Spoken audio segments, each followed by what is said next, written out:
Good. I think we can start. Let me see. Some people are not muted. Talking really a bit about sort of data formats. There we go. Let me mute people that joined. Cool. I think we can start. Thanks everyone for joining to this seminar from the Cambridge Ellis unit. First, I would like to thank our sponsors to the unit. We are really thankful for their support. And we can move on to the speaker today. We have Tian Xie with us.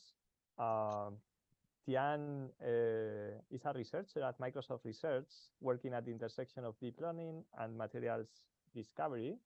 Before joining Microsoft, he was a postdoc in the computer science and the artificial intelligence laboratory, CSAIL, at MIT. He was working with Tommy Jacola and Regina Barzilai. And before that, he got his PhD in materials science and engineering at MIT.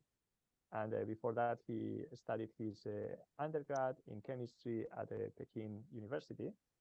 And yeah, we are very thankful to have Tian with us. And he's going to talk about MatterGen, which is one of the recent releases in the area of generative models for materials by Microsoft. So I will stop sharing my slides, and Tian, if you want, you can share your slides now. Yes, thank you, Miguel. I will begin to share my slides. Can people see? Okay, can people see the slides? Or maybe you are seeing the presenter. Yeah, we are seeing the Unity Suites. Yeah, let me try to see if I can fix it. Is it? Let me redo this. Yeah, just start sharing. Yeah.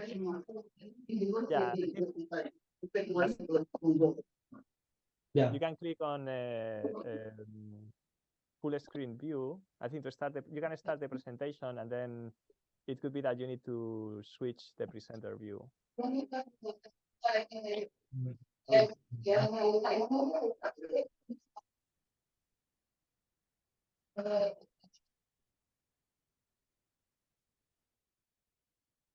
Sorry, let me try this again. If it doesn't work, I'm gonna just use the. I'm just gonna not do the full screen then. I think it's fine. It's just you need to click on the swap presenter view. I will. Let's try, and I will tell you.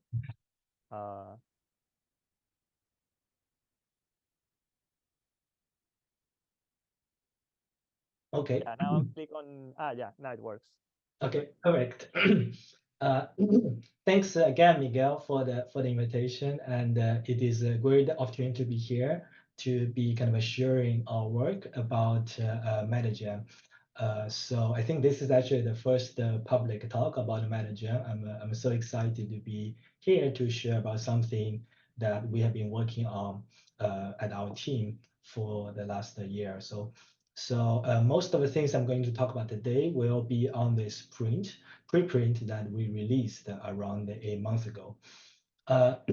So let me start by highlighting that MatterGen is really the result of the highly collaborative work that we have at Microsoft Research AI for Science. So the core team members are the 7 people listed here, but we also have a significant contribution from all of our interns and also many other researchers at Microsoft. So it was such a great pleasure to be able to working with so many people in moving forward in this project, which I'm going to share today.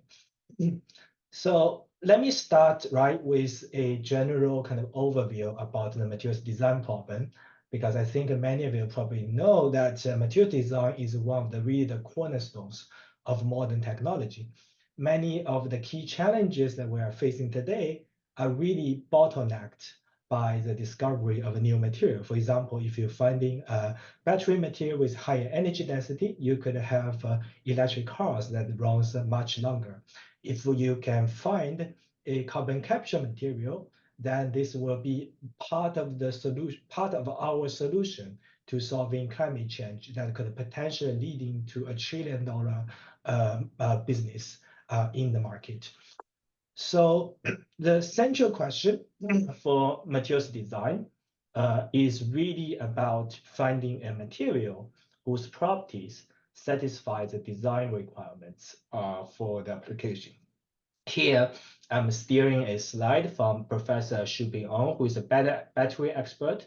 So here they illustrated the design requirements for finding the solid electrolyte material for the lithium-ion battery. So in order to, so here you wanted to find a material with super high ionic conductivity. It needs to be electrochemically and mechanically stable. It needs to have a low electronic conductivity. It needs to have good phase stability. And so generally speaking, it's possible to simulate these properties once I know the material. But the problem really is about finding a material that satisfies all these design requirements for your target problem.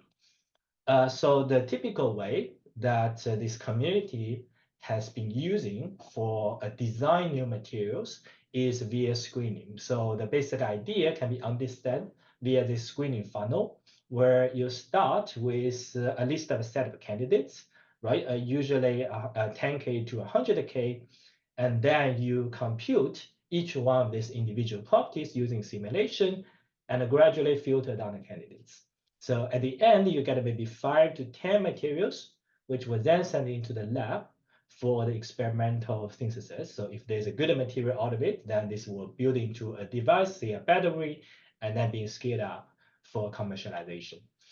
So, so in the past, let's see, 1 or 2 years, there has been a significant progress in really using AI machine learning models to accelerate this process. So many of you may have probably heard that this recent work genome from Google DeepMind, where they developed an active learning framework to kind of iteratively explore novel materials, iteratively training a machine learning force field and explore these new materials with substitution. So in here, what they are doing is really to extending this initial set of candidates. They expanded this by 10 times, finding 2.2 million stable materials, among which around 400K are really stable. This really expands the space of candidates that people start for the screening. So another important line of work in the space is really to use machine learning to accelerate the simulation process. So by learning, say, machine learning force fields, right, to accelerate the simulation compared with the density functional theory, quantum mechanical calculations. So this is a recent work that was released by our colleagues in Microsoft Azure Quantum, where they use machine learning-based simulator to kind of accelerate this screening process by 1,000 times. And they actually went all the way to the lab and synthesized this battery material that turns out to have 70% less lithium compared with a kind of a normal known material, so that which was then built into a device. So given all this context that I have described, so the key question that we would like to ask in this talk is really how you can further improve this material discovery workflow with the help of generative models. And so I think the key advantage that the generative model really will bring is to allow us to access a much bigger space of materials. So even though today we have already expanded, right, with DeepMind's work, the space by one of the materials, but this is also this is only a small portion of the potential space of potential materials that is possibly available. And it is not possible to use traditional screening-based approach, right, to screening all these potential materials, even if you can discover all of them. So therefore, to access them, you really need a generative model. And what you would like to do is that you want to basically be able to directly generate these candidates that you want to send into the lab based on the properties you're interested in. And this is the kind of problem that we're trying to solve with our generative models. So in the next few, throughout this talk, right? So I'm gonna first start by giving you an overview about the mathematical definition about materials. Then I'm going to talk about the diffusion model that we have built for material generation. Then I'm going to talk about how to train this model, generating novel stable materials, and then I'm going to talk about how to do conditional generation. Finally, I will end with a more realistic materials design problem that we apply this model towards. Okay, so let me get started. First, what are materials? So in here, we are really talking about so-called crystalline material, because materials are such a big space, including things like polymers, MatterGen frameworks, etc. So it's such a big space, but we're only looking at a specific type of material called crystalline materials. These are important for many applications like battery, solar cells, etc. If you think looking at, so here I'm showing you the structure of like a material called lithium cobalt oxide, which is a Nobel Prize winning material that actually is a key part of our today's battery technology. So it can, in the real world, it can take the powder form, it can take the crystalline form, but if you're looking at the atomic structure, it is actually a periodic arrangement of atoms in the three-dimensional space that occupies the entire three-dimensional space. And this is the uniqueness of material. We're looking at a periodic structures. And another thing that was unique about the material is that here the atoms can come from all elements in the periodic table, around 100 of them. Well, this is a contrast with the molecules of proteins, which usually only looking at, say, carbon, oxygen, hydrogen, limited number of elements. So mathematically, we can represent the periodic structure material using its unit cell, the smallest repeating unit that represents the periodic structure. And you can fully describe this by defining the atom types of these n atoms, by defining also the coordinates of these n atoms. And finally, you needed to define a lattice, which is basically which represents three vectors, L1, L2, L3, which defines the periodicity of the system along three directions in the three-dimensional space. So I just want to note that, and then basically you can kind of to expand this repeating unit to the entire infinite space, you just do translation based on any integer combination of these three vectors, L1, L2, L3.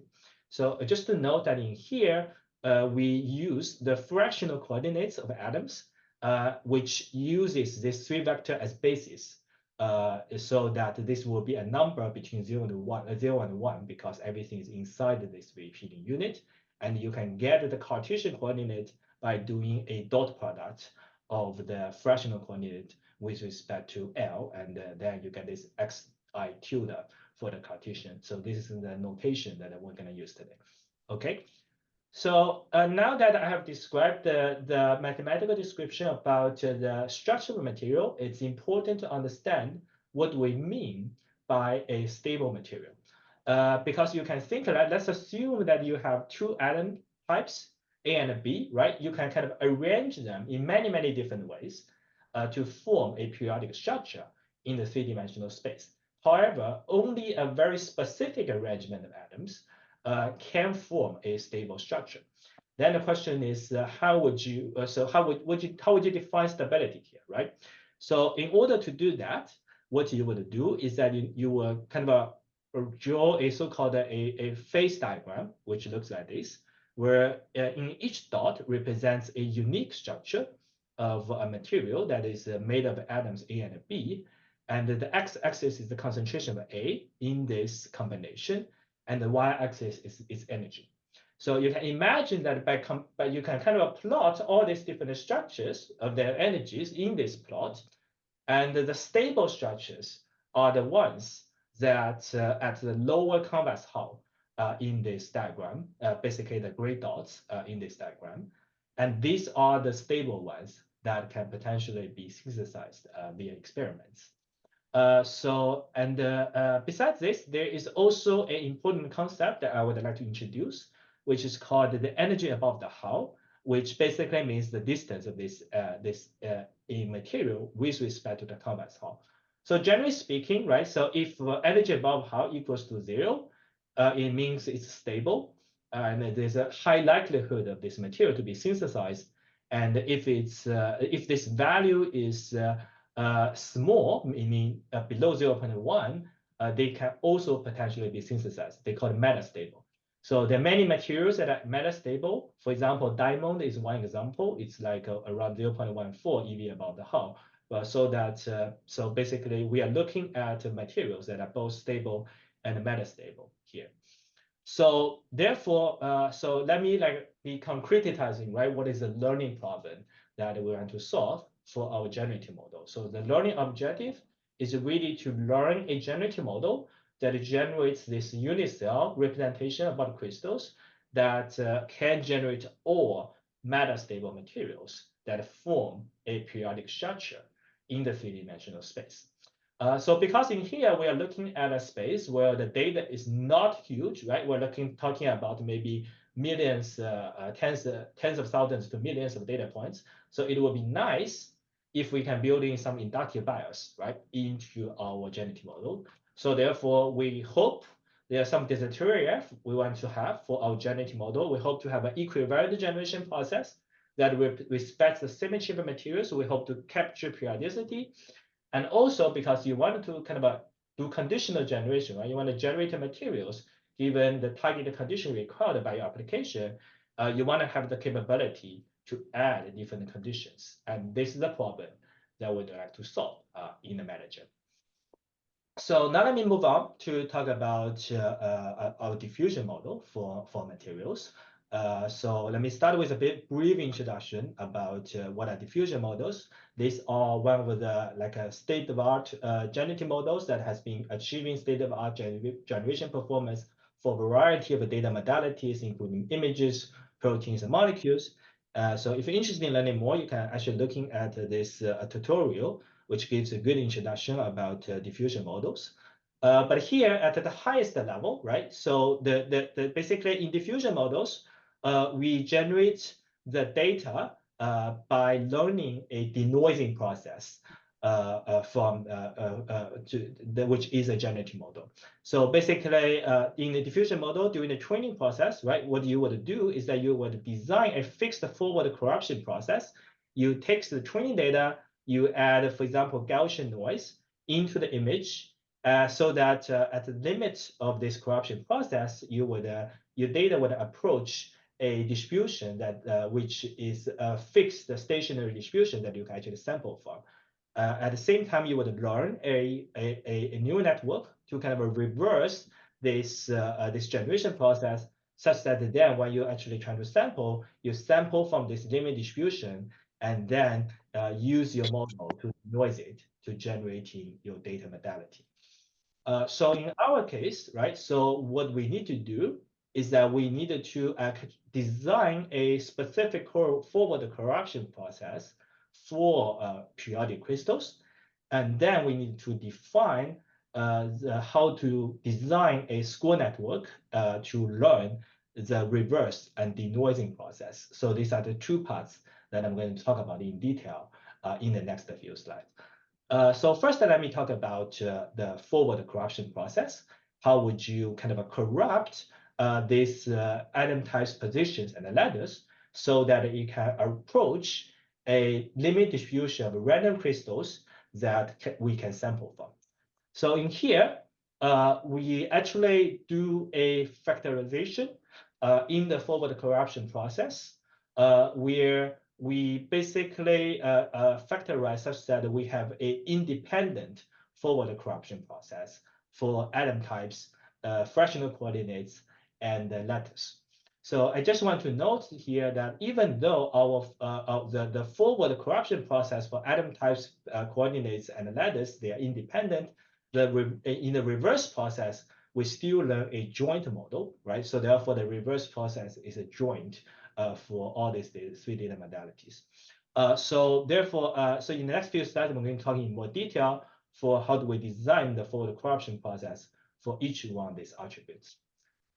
So first, for atom types. So atom type is a categorical variable. So therefore, we use this approach called D3PM, which is a discrete, which is a diffusion process specifically designed for discrete variables. So the bigger idea here is that you kind of design a Markov transition matrix, QOT, that corrupts this categorical variable atom types towards a limiting distribution. So there are many different ways of designing this Q, and which was illustrated in this paper, this D3PM paper. So we tried many of them, but empirically, the best approach we end up using was this so-called masked categorical diffusion process, where basically in here the transition matrix is that you kind of at each step you have a beta probability of a transit into a masked state, and there is a 1 minus beta of staying unchanged for each atom types. And once you're kind of at the masked state, there's no probability of transit back. So therefore, the forward process is to gradually mask each atom types, while the reverse process is kind of generating the material from this masked state. So now let's move on to the diffusion of fractional coordinates. So in here, the key challenge is really how to handle periodicity in the periodic system.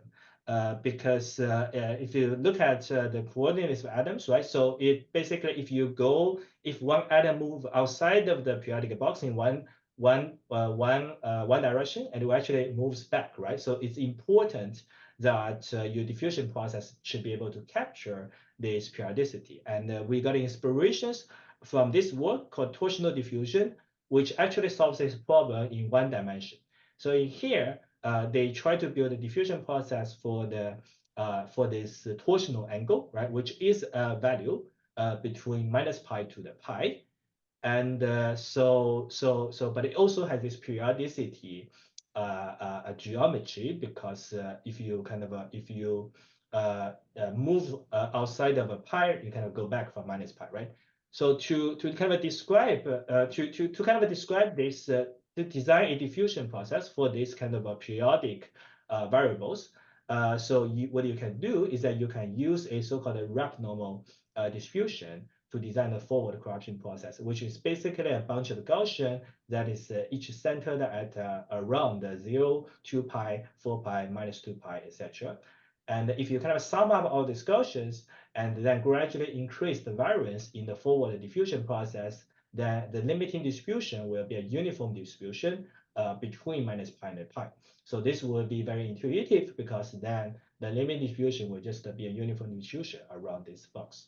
So then you can kind of actually extend this idea from one dimension to 3 dimensions, because the geometry of a periodic box in the 3 dimension is actually exactly the same as this in the 1 dimension. So what it will basically do is to have a 3-dimensional rapid normal distribution, each centered around different k, which is a vector in 3 dimension taking all the possible integer values.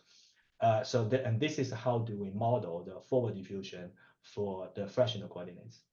So one additional thing that we do is that we actually rescale this sigma variance based on the cubic root of a number of atoms. So the intuition here is that because we are doing diffusion in fractional coordinates, right? But in real life, you ideally would like to keep the same variance in the Cartesian coordinate space. So therefore, once you have more atoms, this variance becoming bigger, right, in the Cartesian coordinates. So therefore, you want to kind of scale this back based on the cubic root of the number of atoms, and that's how we tackle this in the diffusion of fractional coordinates in the 3-dimensional space. So lastly, let me talk about lattice diffusion, where we build this forward diffusion corruption process for the periodic lattice L1, L2, So the big problem we need to solve here is to be able to handle rotation, because basically, even though there's 9 parameters here, so actually you can kind of get rid of a rotation matrix, because if you think that if you rotate this entire crystal, right, together from the lattice together with the coordinates, the crystal will not change, right? So therefore you wanted to get rid of this rotation degree of freedom in your design of forward diffusion process. So therefore, what we did is that we do a polar decomposition, which decomposes this lattice vector to a rotation matrix and a symmetric matrix, and we only do the diffusion for this symmetric matrix. And we did some kind of further adjustment for the diffusion of the lattice by designing a custom limiting mean and variance for the diffusion model. So the big idea is the following. So if you take the naive variance preserving diffusion process, where the limiting distribution will be a Gaussian, then it's centered around 0, right? So then if at this limiting distribution, you will get a lot of lattice that is very, very close to 0, which corresponding to a highly skewed limiting lattice. So this is problematic, because in this highly skewed limiting lattice, you're really talking about a lot of atoms packed very closely to form a periodic structure, which will make the training highly, highly unstable. So therefore, what we do is that we adjust the mean. We basically added a non-zero mean and variance to the limiting distribution, such that the limiting distribution is actually a non-zero mean, and it approaches actually a cubic lattice, where the limiting the mean is also rescaled based on the number of atoms, so that this cubic can become bigger if more atoms. And so as you can see in this diagram, then the limiting lattice is much less skewed, so it leads into a better performance for the model. So okay, so now I have to give you an overview about the forward corruption process we have designed for atom types position and the lattice, right, which will corrupt this atom into a list of random crystals. So the next step is to define a score model that which is parameterized by neural network, right? So to reverse this process. And how would you design this score model? So we hope to incorporate equivariance into the score network, such that we don't need to learn the equivariance from this model, right? So basically, in here, this score network will take in a corrupted structure, and it outputs 3 variables. One is the score for the atom types, which is an invariant score, and second is the score for the coordinates, which is the equivariant score. And then lastly was the score for the lattice, which is also an equivariant score. So here we actually use GymNet, which is a very popular graphing networks, but we needed to do some adaptations. So the first adaptation is that we need to adapt it such that it can handle periodic structures. And the second is that we need to adapt it such that it can give an equivariant score with respect to the lattice, because it is already can generate equivariant score with respect to the coordinates. The question is, how do you do an equivariant score for the lattice? Okay, so to talk about how to handle periodicity, we use this multi-graph representation of periodic structure. This is an approach that I introduced in some of the quad older work in 2018 to kind of represent a periodic structure in a graph. So so this is a quad older work. So but I just want to kind of raise it in case some of you are not familiar with representing periodic structures in a graph. So the big point here is that to represent a periodic structure in a graph, you actually need to introduce multiple edges between these two same set of antinodes, which result in a multi-graph. So here is one example. Here is one example of a crystal with 2 atoms.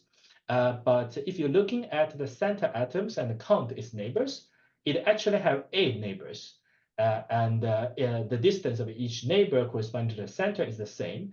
And these are the periodic image of the original atom. So therefore, if you represent this in a graph, you actually need to represent this in a multi-graph. which have 8 edges between these two set of end nodes. And in addition, you need to introduce a edge label for each edge, which describes how would you need to translate the node J. So based on the basis of L1, L2, in order to form this edge. So one key thing here is that once you have this graph, right, then you can compute the edge vector, the Dijk, using this equation, which basically is the displacement of the coordinates plus this translation with the dot product of the L. And so therefore to adapt, and then with this edge vector, then you can adapt any equivariant graph neural network just by replacing for non-periodic system, just replacing this edge vector, right, with this periodic edge vector. And then you get a periodic version of the graph network that can handle periodicity in this graph. And we did this for GenNet. And the second problem we need to solve is really to build a equivariant lattice score network. Get equivariant lattice score output, right, for GenNet. To explain how we do this, it's good to actually give a bit of a refresh, right? How does GenNet handle this for the coordinates? So it handles it using this equation, where basically you kind of the equivalent output of each coordinate, right, can be taken as the weighted sum of all the neighbors, the edge vector of all the neighbors, this Dijk, which is just a vector, right? There's no learnable parameter here. We multiplied by a scalar number that would be a MLP on top of the edge embeddings. So so one way to think about this is more like it's kind of a learnable weighted sum of all the edge vectors for each node. And this is how GenNet handles it. Actually, also exactly the same as EGNN, which is also another popular framework. And but this is how it's handled. But actually, you can have a different way to understand this equation, which is basically you can actually think this as a linear combination of some force that is centered around each atom. Let's assume that you have some kind of hypothetical energy, right? And you take the hypothetical energy, take a derivative with respect to each coordinate, and then you kind of decompose this based on the length of each edge vector. You kind of get an equation that looks like this, where the first term, let's assume that is just a learnable parameter, and the second term you can kind of derive this using this equation for Dij. You can basically get a equation that is basically the edge vector divided by length of the edge vector, looks very similar to this equation. So the advantage of thinking about it in this way is that then you can extend this into the lattice. So you can do that exactly the same derivation, but take a derivative with respect to the L, which is also in here. And then you basically get this equation, which is the same, but kind of multiplied by a transpose of the displacement in the fractional coordinate space. So therefore, this will be an equivariant output for the lattice, given that will rotate together, right, with the input. So we take this, but we did one additional adjustment. We have noticed that if you add an additional L here, then you can actually, this will be the D transpose J, which actually then will make the entire output to be symmetric. Remember that we do the diffusion process in a symmetric, over a symmetric matrix. So we wanted to kind of make this compatible with the symmetric, but this is more like a hack, but you can show that it will not change the equivariance property by adding this L here. And this is how we do the equivariance score for the coordinates. So that I think I need to like move a bit faster now. So I think so far I have talked about how do we design the forward corruption process for our model, and we'll talk about how do we design the equivalent score network for the periodic structures. And combining this together, right, you can then train a generative model for periodic materials. So now let me move into the next session to talk about how do we train this model and sample novel stable materials out of it. So just remember, right, the training objective that we have is that we want to have a model that generates all the metastable materials, right, in the periodic table. So therefore, the first thing that we did was that we want to curate a very big training data set that would cover a lot of existing known metastable materials. So what we did is that we combined three data sets. Materials project is the one that is most popular. And ICSD is a proprietary experimental data set. Well, Alexandria is one of the biggest kind of exploration of novel materials where they also release the data openly. And we combine all these things together and rerun some DFT calculations. And this gives us around 1.08 million reference data. From all of these materials, we build the convex hull. Remember, right, we needed to understand the material whether or not stable, we need to build a convex hull. And then we do some filtering. We limit ourselves into 20 atoms, and we limited ourselves into all the metastable materials within 0.1 EV of the convex hull. So this leads us into around 607,000 training data, which is 15 times bigger than the most popular MP20 dataset. And we train our model with it. So after training our model, it can generate some crystals. And here are some randomly selected crystals. And if you're a material scientist, you will probably see that actually all these crystals are quite reasonable from the coordination environments. And this is alloy. Some of them are ionic compounds, etc. They all look quite reasonable, right? But we wanted to build up a more quantitative evaluation, right, for the generation quality, which is always a hard question, right? How would you evaluate a generative model? So we spent a lot of time thinking about this, and we end up with an evaluation metric that basically trying to capture both the stability, diversity, and the novelty of the material. So basically, we look at these three percentages. First is the percentage of structures that are stable within 0.1 EV convex hull. And the second is the percentage of structure that are non-duplicate, because you want a model to generate diverse samples. And last one, you want to generate novel samples. So therefore, you want a you want to look at a percentage of a structure that is not within our reference data. And you combine all this together, and so we have a combined matrix called the percentage of a stable, unique, and novel materials with a good acronym SUM. This is our key metric to looking at the generation quality. So we compared our model with one of the previous state-of-the-art CDVAE, which is one of the model that I worked on before I joined Microsoft. So we train MatterGen on the same data set as CDVAE MP20, and we observe a 1.54 time increase, right, in terms of performance just from the model innovations that we introduced in MatterGen.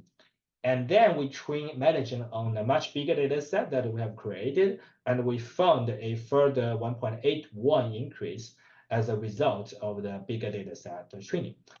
And here we look at another matrix, which is the RMSD, root mean square displacement, with respect to a DFT realized structure. This tells you how far you generate the structure compared with energy local minimum. We found again that for the model innovation, we have around 3 times increase, and from the data scaling, we got a 5.8 increase in terms of performance. So here we do some further scaling. We want to understand whether or not our model keeps generating novel and unique materials, even if we scale into, say, 1 million materials. And we have observed that even by scaling to 1 million, right? So still around 86% of them, they are unique. And so the novelty stays almost the same, and the combined was around 65%. Okay, so now I'm talking about generating unconditional sampling of novel materials. The next step I'm going to move towards the conditional generation materials. So because so far, right, we'll be mostly focusing on training a unconditional generative model, right, where you can sample novel and stable materials from the model. But I think the most interesting thing, the most important thing materials design is really about the conditional generation, right? You wanted to generate a better material, you don't want to generate a random material, right? So therefore, it's very important that you would be able to generate a material conditioned on the target property constraints that was required by your application. So in here, we use classifier-free guidance, which is a very popular approach for doing conditional generation, which was also used for text image models like DALL-E 2 and Stable Diffusion. So the general idea is very simple. So here, you're taking a weighted sum of the conditional scores and unconditional scores. And here, this gamma was the kind of a weighting vector that weights the importance of these two vectors. So we already have the unconditional score. The next step is to how do you learn a conditional score, right? So this is also quite simple, at least for the test case, right? So you just take the conditional data and then kind of train a score network that condition on some condition C, which can be a property condition, for example, or text embeddings. And usually the conditional score network will be the same network as the unconditional to share a lot of weights. It will be a single model instead of multiple models. However, we cannot, so there's actually a difference between the conditional model for materials compared with the text image conditional model due to the following reasons. So the first reason is because for materials, right? So the different conditions that you're interested in actually lives in a different space. For example, you have different materials properties.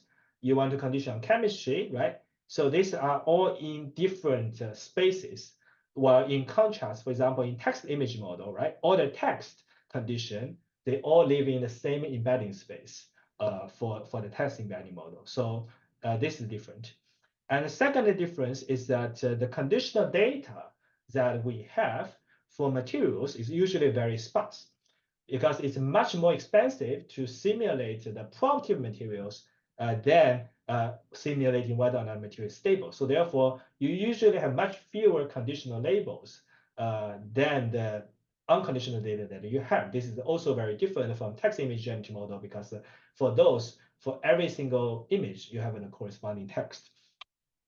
So, therefore, to taking this into account, we adopted the approach of fine-tuning an unconditional model for each condition that we're interested in. So basically, we have a shared base model, and for each condition, we have a separate MLP that embeds it, and then add this embedding to the node embeddings of each layer of the unconditional model. Using an approach called a control net. So the basic idea is that you kind of initialize the weights of the MLP, weights and the bias of the MLP to be 0. So therefore, at the beginning of the training, right, so it will not change the output of the score net, unconditional score network.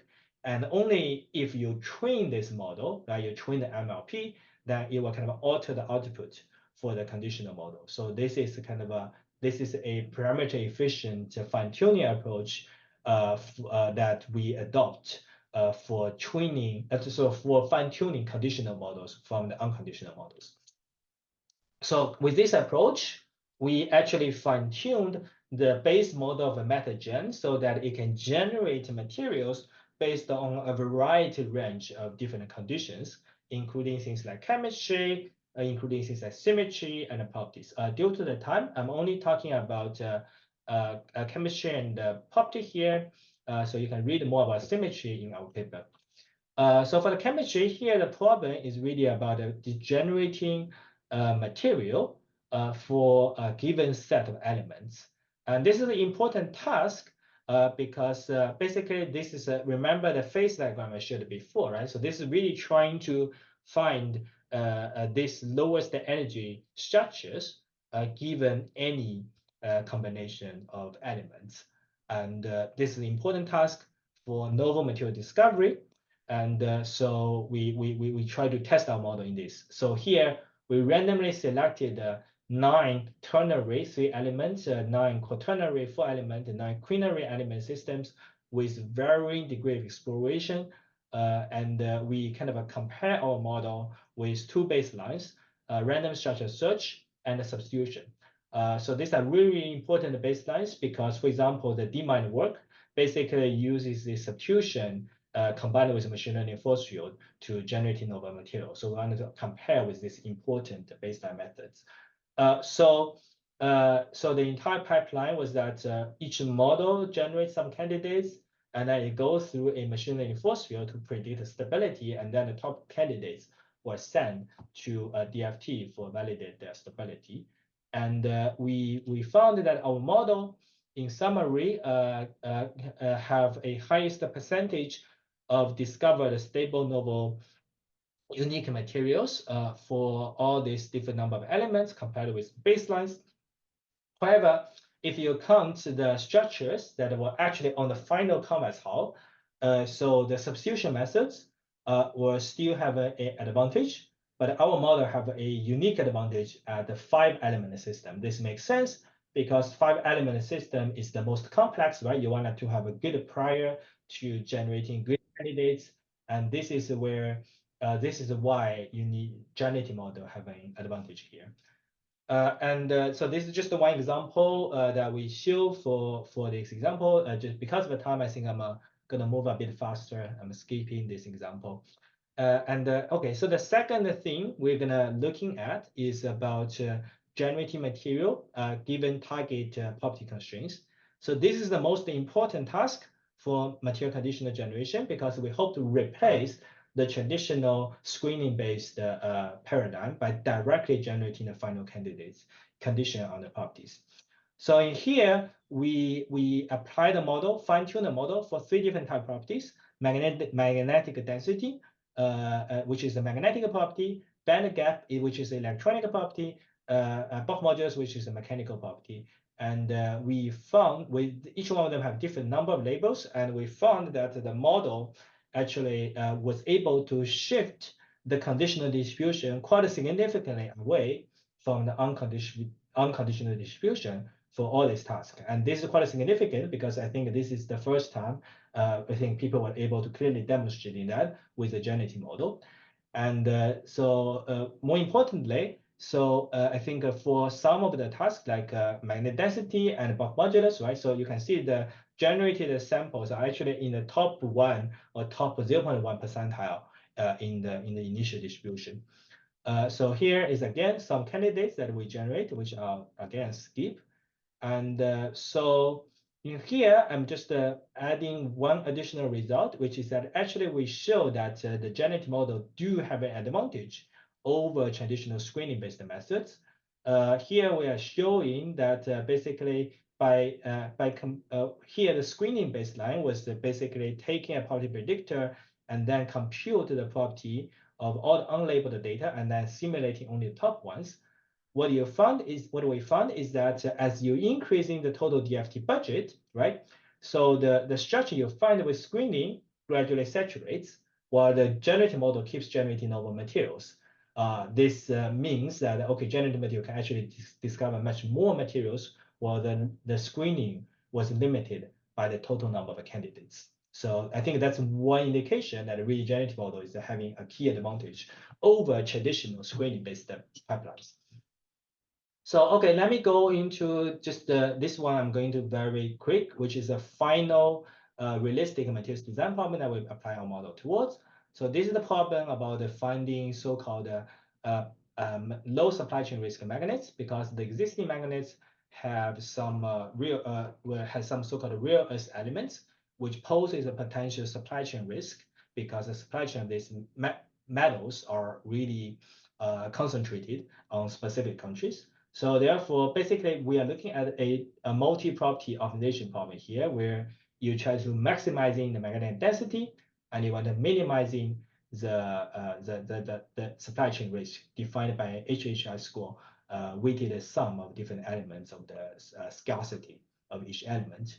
And we found that by doing this multi-property conditional generation, so the joint model was able to shift the distribution of generated samples lower in terms of the HHI scores, so that it has a higher, a lower supply chain risk. And if you're actually looking at elements, you will see that it actually get rid of these two elements that have a high supply chain risk. I think that's an indication that you can design materials that satisfy multiple constraints, which is much closer to a realistic setting for materials design. So now let me summarize of today's talk. So here I presented a MatterGen, which is I think our generative model, which is a first step towards a universal generative model for materials. So I talked about the diffusion process with specific beautiful materials, and we show that it is actually a state-of-the-art generator for inorganic materials. We show that this model can be fine-tuned for diverse range of constraints, and also you can design materials that satisfy multiple constraints via this low supply chain risk magnetic example. So let me end up with a bit of an outlook into the future, because I think now we're really in a paradigm shift today, moving from screening-based material discovery to generation-based material discovery. This has already happened for drug design, and I predict this will also happen for materials design in the coming 1 or 2 years. And so this really opens up the opportunity for us to potentially finding some really good materials for a lot of important materials design problems, because you can think about the key problem for materials design is really finding materials whose properties are very rare, right? Really bizarre. For example, high temperature superconductors, super ionic conductor for the battery. These are kind of materials whose properties really lies the boundaries of what is allowed in physics. We don't know if there is any room temperature superconductor, for example, right? So traditional screening-based methods, you're kind of exploring this material unconditionally, right? By expanding this parallel fund in the property space. But with generative models, you are really able to guide your exploration of a novel material guided by these targeted properties with the potential to approaching the physical limitations. So I think there may be an opportunity here to use the generative models to really discover some breakthrough materials for a broad range of problems. And this might be the future that is lying ahead of us. So end up with this positive note, and I would like to thank you for your listening. And I think we have maybe 5 minutes to take some questions. Thank you very much. Good. Thanks, Tian. Thanks a lot for this very super interesting talk. I think if anyone has any questions, feel free probably to write them in the chat, and I can read them to Tian.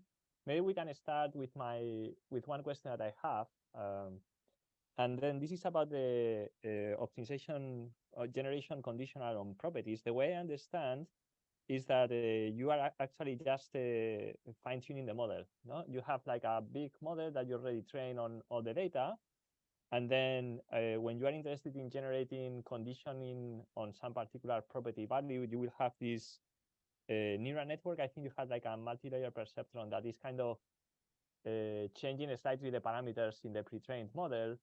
And then this is trained on data that has the properties of interest. No, you will just say from all your data, you look at the one that has the property of interest, and then you just fine-tune your model on this data, and then you do generation. Correct. That's very good, but it requires this fine-tuning. And then is there maybe I could imagine, I mean, the advantage of this approach is that you can fine-tune on data, and maybe this allows you to choose the property. But I was imagining that you could maybe train.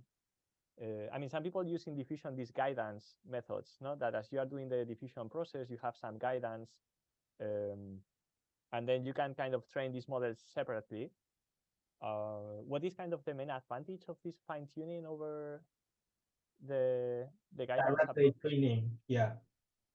I think that if I understand your question, you're asking why do we do fine tuning instead of a kind of directly train a conditional model given the. Yeah, or maybe, yeah, I can imagine maybe my question is, why don't you instead of fine tuning your model, maybe add something that corrects your score networks during the diffusion process, Yeah. but using the original model. So I think that well, let me explain. One reason we do fine tuning was because usually there is much fewer labeled data points than non-labeled data points. So therefore, if you directly train with this conditional label, you basically are training with just a very small number of data points, then the model performance is really bad. So where if you do the fine tuning, then actually you get a better conditional model by fine tuning from a bigger unconditional model. That's the main reason. Yes. Okay, good. Let me see more questions in the chat. For example, question synthesizability is a big issue with generative design of small molecules. Is it possible that the materials outputted by this model will not be synthesizable? Yeah, that's a great question. So first is that we use this concept called energy above the Hall, which is a proxy to the synthesizability of a material. So one aspect is that for inorganic materials, the synthesizability is simpler compared with molecules because the way you synthesize is just kind of mix a bunch of powders and heat it up to super high temperatures. So therefore, stability is mostly determined by thermodynamics. So therefore, therefore this energy above the Hall is a good approximation of stability. But it is a very challenging problem to design a scoring function for synthesizability. There's a lot of study that is to do this better than the energy above the Hall, and we are trying to incorporate some of them. But this currently is used as additional filters kind of before you send into the lab, right? You kind of run these additional filters, say you generate 100 candidates, maybe 10 of them may be synthesized. That's how we currently do it. But it will be interesting to incorporate that into the training process so that it can generate better candidates. Good. One more question. Since you have a generated set and DFT relaxed set, how does the overall structure, lattice constants, and angles change during relaxation?